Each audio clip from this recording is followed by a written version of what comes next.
మీరు చూస్తున్నది పల్నాడు జిల్లా పెదకూరుపాడు గ్రామంలో రాష్ట్ర అభ్యుదయ రైతు పురస్కార గ్రహీత ప్రకృతి రైతు మరియు ప్రజా కవి దర్శి శేషారావు గారిది. వారు సేంద్రియ వ్యవసాయ విధానంలో సాగు చేస్తున్న మిరపక్షేత్రంలో సమగ్ర సస్యరక్షణలో భాగంగా రసం పీల్చు పురుగులను అదుపు చేయుటకు అంతర పంటలు నాటుతున్నారు. ఏ రకాలు అంతర పంటలు నాటుతున్నారో వారి మాటల్లోనే తెలుసుకుందాం.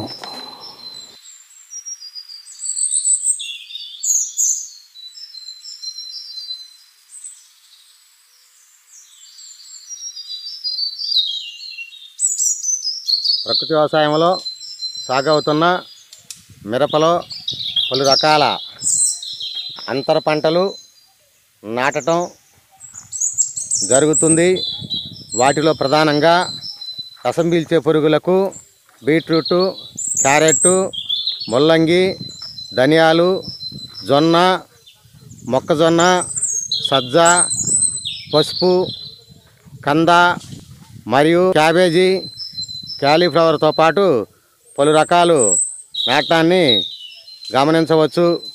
ఈ నాటడం వల్ల మిరపను ఆశించే పచ్చదోమ, తెల్లదోమ, పూతలో పురుగు తగ్గటానికి అవకాశం ఉంది.